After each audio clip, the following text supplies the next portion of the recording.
경제연구소 차영재 소장과 함께하는 자산관리 입문서 맨투맨입니다. 소장님 어서 오세요. 예, 안녕하십니까. 차영주입니다. 오늘 드디어 SK바이오팜이 대망의 상장을 했고 상한가로 마감을 했습니다. 예.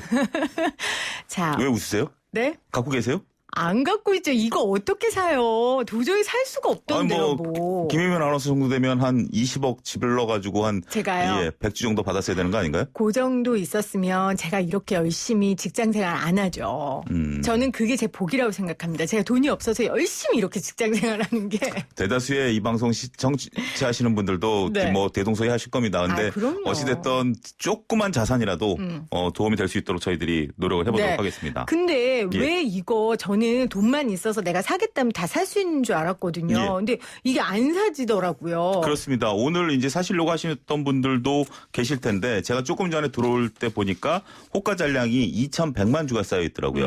이게 그게 무슨 얘기인 거 말이에요? 하니? 네. 호가라는 게 이제 내가 사겠다라는 의사의 표시인데 2,100여만 주가 내가 이 주식을 상한가 12만 7천 원에 사겠다라고 주문을 내놓은 거죠, 이미. 주문을 내놨음에도 불구하고 주문이 팔자라는 사람이 없으니까 안 들어오는 겁니다. 그러니까 주식이 우리가 거래가 될 때 예를 들어 삼성전자가 5만 원에 거래가 된다라면 5만 원에 팔려는 사람과 5만 원에 사려는 사람이 서로 간에 매치가 돼서 거래가 되는 건데 이거는 사겠다는 사람만 있고 팔겠다는 사람이 없으니까 이제 이렇게 되는 거죠. 여기서 한 가지 말씀을 드리면 그렇다면 내일도 이제 상한가를 칠 것이 거의 자명한 사실인데 그러면 내일 따라가야 되느냐 이렇게 되는 부분들이 있는데 조금 위험합니다. 위험하다. 무슨 얘기인 거 하니 네. 상한가 무너졌다 다시 상한가 들어갈 수도 있어요. 무너졌으면 잡혔다가 다시 올라갈 수도 있습니다만 통상적으로 이렇게 시장에서 SK바이오팜을 모르시는 분들이 없잖아요. 주식자들이. 그럼요. 너나 할 것 없이 다 아는 주식이 상한가에 잔량이 쌓였고 그 잔량이 잡히는 순간 무너질 가능성이 높다. 그때부터는 이제 떨어지는 거다. 그렇습니다. 지금 SK바이오팜의 유통 물량이 약 1,000여만 주 정도 됩니다. 그러니까 뭐냐면 상장되기 이전에 해외 기관 투자자들에게 약 600여만 주, 그다음에 이번에 공모하신 분들에게 400여만 주가 풀렸기 때문에 이 1,000여만 주는 언제든지 시장에 쏟아질 수가 있다. 따라서 지금 여러분들은 일단 한 템포 기다리셨다가 사시는 게 낫지 지금 서둘러서 상한가에 따라가는 것은 다소 위험할 수도 있다. 이렇게 말씀드릴 그러면 수 있겠습니다. 오늘 못 들어가신 분들은 너무 성급하게 생각하지 말고 그렇죠. 좀 한 템포 쉬어라 이렇게 말씀하시는 거예요. 사실은 우리나라 바이오주들이 코로나19 이후에 엄청 떴고 사실 지금도 떴지만 예. 최근에 미국계 헤지펀드에서 한국 바이오가 너무 고평가됐다 이렇게 발표했다고도 하더라고요. 그렇습니다. 약 30억 달러 정도를 운영하는 헤지펀드에서 그런 얘기를 했는데 우리나라 현재 지금 주가가 뭐 코로나19로 인해서 반등을 줬다 하더라도 전체적으로 연초 대비해서 대략 한 4% 정도 빠져 있는 상황이거든요. 근데 바이오가 얼마나 올랐을까요? 엄청 올랐겠죠. 지금 코로나19 이후에요? 예. 아니 그러니까 올 들어서 그러니까 올해 코로나19 60%가 넘게 올랐어요. 진짜 많이 올랐죠. 올랐구나. 그러니까 이제 뭐 삼성바이오라든지 이런 것들이 신고가를 갱신하고 셀트리온이라든지 이런 것들이 대표적으로 그렇게 많이 올랐는데 그런 것들이 조금 전 세계에서 보기 드물다라는 거죠. 우리나라 같은 경우 제약바이오에 대한 기대감이 어느 나라보다 좀 뜨거운 나라입니다. 제가 지난번에도 한번 말씀드렸다시피 임상 단계에서부터 벌써 개인 투자 수가 확실히 들어와요. 그렇지만 우리가 최근에 여러 가지 사태들을 좀 일련의 사태들을 봤을 때 네. 임상 단계에서 임상 3상 그러니까 전임상 1상, 1상, 2상, 3상 그다음에 후임상 판매 이렇게까지 가야 되는데 벌써 이것만 들어도 머리가 아프시죠. 네. 그런 상황에서 그걸 다 통과해야 된다라는 게 어렵죠. 우리가 SK바이오팜에 이렇게 열광을 하는 이유 중에 하나가 이 단계를 다 통과해서 그러니까 처음부터 기획서부터 전임상부터 시작해서 이 어려운 걸 다 통과해서 미국 FDA 승인까지 해냈다라는 거죠. 그러니까 안전한 거죠. 주식 투자하기에도. 그렇죠. SK바이오팜이라는 회사가 이런 것들을 다 해낸 우리나라의 그렇죠. 유일한 회사라는 거죠. 그래서 SK바이오팜이 이렇게 한데 나머지 회사들 같은 경우는 이런 것들을 아직 진행 단계에 있다라든지 아니면 바이오 시밀러 누군가 개발해낸 거를 복제를 해서 판매한 셀트리온 같은 경우 그런 거지 처음부터 무에서부터 유를 창조한 우리나라의 유일한 회사이기 때문에 이렇게 곽광을 받고 있는데 이제 문제는 여기서 또 발생을 합니다. 우리가 이제 뭐 다 아는 익히 아는 회사니까 제가 그냥 회사명을 자유롭게 말씀을 드리겠습니다. 셀트리온 같은 경우 대표적인 물질이 두 가지입니다. 판매할 물질이 유방암 치료제하고 관절염 치료제. 네. 이런 것들은 어떻게 보면 안타까운 얘기지만 좀 대중적인 병이죠. 여성분들이라든지 노약자분들에게 대중적인 병이고 그 얘기는 수요가 많다는 얘기죠. 수요가 많다라는 거죠. 근데 SK 바이오팜이 하는 거는 뇌전증 치료제라는 거예요. 근데 뇌전증 걸리신 분 주위에 보신 분 있으신가요? 흔치 않은 병. 흔치 않은 병이에요. 그래서 시장 규모가 작아요. 그러다 보니까 오늘 증권사 두 군데서 리포트가 나왔는데 목표 주가를 10만 원, 11만 원 제시했어요. 맞아요. 근데 12만 원 넘었잖아요. 이게 이제 그 목표와 그러니까 이제 주가의 본질 가치와 그다음에 수요와 공급에서 결정되는 주가는 좀 다소 다를 수 있다. 특히 기관 투자자 입장에서 본다라면 셀트리온과 삼성바이오만 보유하고 있다가 이제 SK 바이오팜까지 보유할 수 있으니까 뭔가를 좀 편입을 시켜야 된다. 이런 수요도 있기 때문에 항상 그러니까 앙드레 코스톨라니가 그랬어요. 주가는 가치를 항상 벗어났다가 그러니까 주인과 산책하는 강아지처럼 우리가 주가가 주인은 집을 나와서 산책을 하고 다시 집으로 오지만 그 사이 강아지는 앞서거니 뒤서거니 하잖아요. 이게 바로 주가의 모습이다. 그렇게 표현을 했었습니다. 그러니까 제가 정리를 좀 해볼게요. SK 바이오팜은 많은 그 실험들을 다 거치고 지금까지 상장한 아주 국내 유일의 바이오 회사다. 그렇기 때문에 롤러코스터를 탈 일은 그렇게 크진 않지만 뇌전증이라는 병이 워낙 대중적인 병은 아니기 때문에 수요 자체가 적기 때문에 시장 확대성은 조금 더 살펴봐야 된다. 맞습니다. 그렇게 좀 이해를 하면 될 것 같아요. 그러면은 아까 제가 드린 질문으로 다시 돌아와서 그럼 앞으로 이 바이오주는 어떻게 우리가 기대하고 접근해야 될까요? 바이오주들 접근이 쉽지는 않아요. 바이오를 개인 투자자분들께서 많이 좋아하시기 때문에 바이오에 대해서 안 좋게 얘기하면 분명히 원성의 댓글들이 달릴 것으로 자명합니다. 하지만 냉정하게 말씀드려서 바이오는 좀 조심하셔야 된다. 이제 조심해야 된다? 그러니까 업체마다 다릅니다. 그거야 물론 그러니까 그렇죠. 업체마다 다른데 삼성바이오가 저렇게 신고가를 갈 수 있었던 이유 중에 하나가 이게 여타 지금 우리나라 기업체 다 톡 까놓게 얘기할게요. 신라젠 같은 경우 임상에서 실패한 것을 속였죠. 메디톡스 같은 경우도 물질이 바뀌었죠. 이렇게 투명하지 않은 업체들이 있어요. 그런 것들이 이제 투자자들에게 많은 원성을 자아내게 하고 투자 손실로 신라젠 같은 경우 지금 상장 폐지까지 가능성이 있고 메디톡스는 60만 원짜리 주가가 10만 원까지 떨어진 상황이죠. 이렇게 해서 안타까운 사건들이 많은 상황에서 우리가 임상 3상에서 또 어그러졌었던 기업체들도 여러 기업들이 있었죠. 그렇기 때문에 바이오에 투자하신다라면 정상적인 투자를 하시라. 무슨 얘기인 거 아니? 바이오라는 게 임상 3상을 통과하면 소위 대박이 날 것이다라는 기대감으로 투자를 하시는데 그렇죠. 그 기대감이라는 것은 여러분들의 꿈이죠. 꿈은 우리가 이게 노력해서 되는 게 아니죠. 노력해서 되는 게 아니기 때문에 그렇다면 어떻게 된다? 포트폴리오를 짜시고 비중을 줄이십사.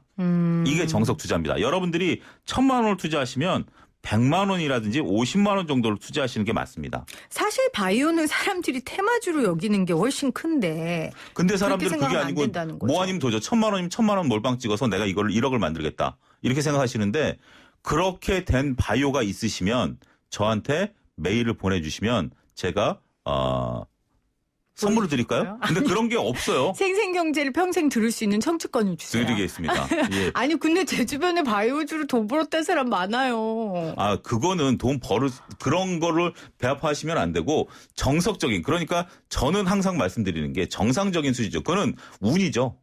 우리가 지금 동학개미 운동으로 돈 버신 분들 중에 70%는 운칠기삼이라고 저는 봅니다. 이제부터는 본격적인 게임이 시작된다. 자, 그러면은 아까 말씀하신 것처럼 동학개미로 해서 돈을 좀 벌었어요. 근데 지금 최근에 시장이 2200선 찍고 나서 다소 지지부진한 모습을 보이고 있고 매일매일 조금씩은 오르는 것 같은데 여전히 2100선이란 말이에요. 그러면 이제 제2의 동학 주식 운동이 일어날 일은 일어나지 않을까요? 아니죠. 동학개미 운동이라고 불리우는 그러니까 소위 동학개미 운동이라고 불리우는 투자자들은 개인 투자자들이죠. 개인 투자자들이 현재 지금 물밀듯이 시장에 들어오다 보니까 얼마 전에 40조였던 고객 예탁금이 50조까지 늘었습니다. 지금 시장에는 주식을 하겠다고 달려드는 돈, 제가 증권에 다닐 때만 하더라도 고객 예탁금이 보통 한 20조 내외에서 움직였거든요. 근데 지금 50조라고요? 50조까지 늘었습니다. 저는 이거 처음 봅니다. 이럴 정도로 지금 많은 분들이 주식시장에 뛰어들고 있어요. 하지만 지금 여러분들이 전에는 내가 100m 달리기를 할 때 그냥 추리닝을 입고 달리면 쉽게 그냥 달리다가 뭐 100m를 한 15초, 20초에 달렸겠죠. 근데 지금 여러분들이 배낭을 하나 메고 뛴다라고 생각을 해보십시오. 그러면 똑같은 힘을 들이는데 앞에 나가는 속도는 더디죠. 지금 바로 그런 단계입니다. 그 많은 개인 투자자들이 여전히 주식시장에서 오늘은 조금 안 샀습니다만 계속해서 사고 있습니다만 주식시장이 안 올라간다라는 것은 이미 주식시장이 어느 정도 목에 찼다라는 거죠.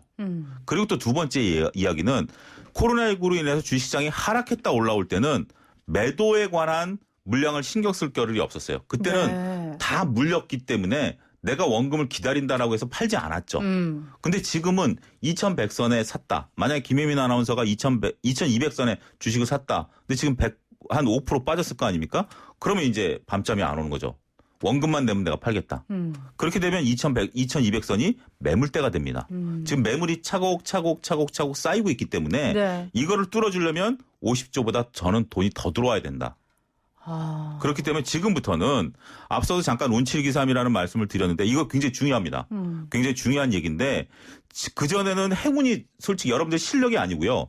행운이 차지했었던 비중이 높았었던 시기라는 건 인정하셔야 됩니다. 그러니까 대부분 다 V자 반등했더라고요. V자 반등을 했기 네. 때문에 이제부터는 여러분들이 리스크 관리를 하신 분과 하시지 않은 분들이 수익률이 벌어진다. 이제 진짜 실력이 드러난다. 그렇습니다. 이제부터는 여러분들이 그전에는 주식시장이 좀 올라가다 조정을 받으면 기다리면 다시 올라와줬어요. 맞아요. 그렇던 시기지만 이제는 조정 안 받고 떨어지는 종목들이 분명히 생긴다. 그럼 어떻게 하라는 거예요?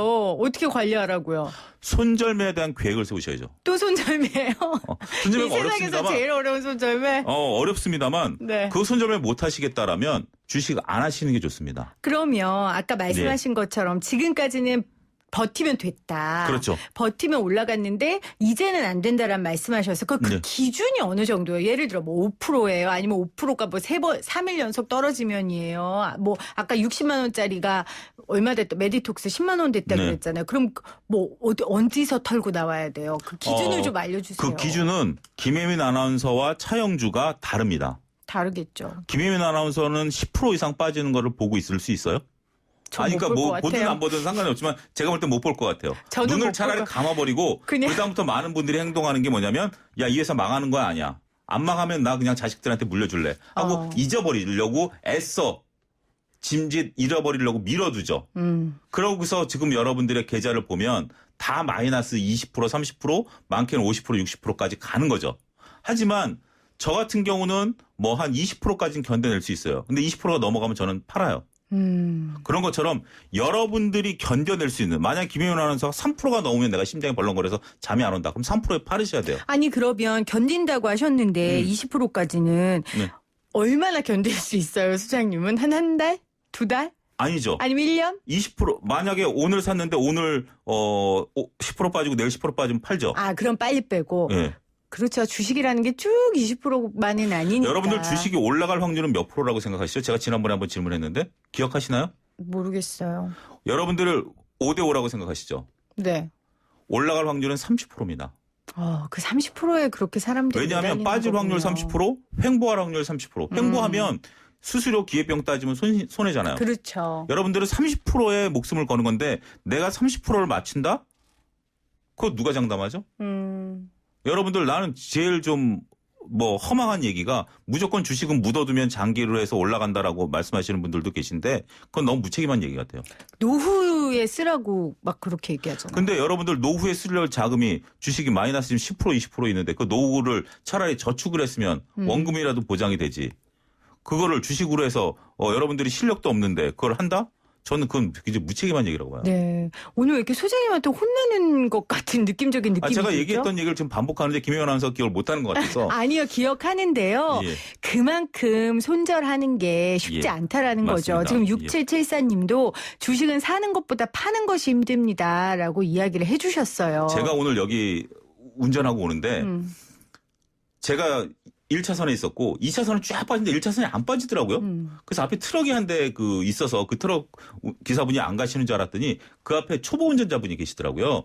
그분이 이제 좌회전하려고 빠져서 이제 알았는데 여러분들 초보 운전이라고 한다라면 옆에서 아무리 빵빵거려도 그래 죄송합니다. 저는 그냥 40km로 달리겠습니다라고 하죠. 그러면서 항상 발은 브레이크 위에 올려놓죠. 언제든지 쓰려고. 그런 마음으로 운전을 했어요. 왜냐하면 내 목숨을 지키기 위해서. 근데 여러분들 주식을 처음 하시는 분이 그렇지 않고 120km, 130km 레이싱을 즐기시는 거랑 똑같아요. 운전은 가는 게 중요한 게 아니라 쓰는 게 중요합니다. 주식은 무엇을 살 것인가 고민하는 시간은 여러분들이 그게 100이고 팔 것인가의 고민을 전혀 안 하시는데 네. 살 거에 대한 고민은 20%만 하시고요. 어떻게 팔 것인가에 대한 고민을 80% 하십시오. 그러면 여러분들의 수익률은 훨씬 달라질 겁니다. 알겠습니다. 자, 오늘도 이 주식에 대한 기본적인 원리와 철학을 알려주셨어요. YG경제연구소 차영재 소장과 함께했습니다. 고맙습니다, 소장님. 감사합니다. YTN 라디오 생생경제 함께해 주신 여러분 고맙습니다. 오늘 시대전환의 조정훈 의원이 빚진 마음으로 세계은행에서 나와서 국회에 오게 됐다고 이야기하셨는데 제가 깜짝 놀랐던 게요. 제가 굉장히 자주 쓰는 말이에요. 빚진 마음. 저도 빚진 마음으로 늘 방송하거든요. 이 자리에 앉고 싶어하는 사람들이 굉장히 많죠. 저보다 성품도 능력도 인물도 좋은 사람들이 있는데도 제가 여기 앉을 수 있는 건 제가 잘해서가 아니라 그냥 저에게 주어진 행운이라고 생각합니다. 그래서 저도 빚 갚는 마음으로 더 아이템 보고 더 좋은 분 모시려고 애쓰고 있습니다. 물론 저 혼자 하는 게 아니라요. 우리 스태프들이랑 함께하고 있습니다. 우리 모두 세상에 좀 빚진 마음으로 살았으면 좋겠다는 생각을 합니다. 오늘 끝곡은요. 우리 차영재 소장의 손자매 관련해서 몇 주간 외치셔서요. 이은미 씨가 부른 헤어지는 중입니다. 보내드립니다. 여러분 손절매 꼭 하셔야 되고요. 떠날 때를 알고 떠나는 사람의 뒷모습은 아름답답니다. 인간관계에서도 정리할 게 있으시면 정리하시기 바랍니다. 오늘도 함께해 주신 여러분 고맙습니다. 전 내일 3시 10분에 다시 올게요. 햇살이 눈부셔 눈을 감고 말아줘 흐르던 눈물이 멈추질 않네요.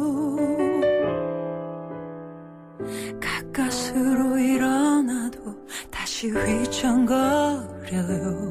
이제는 정말 끝인가요?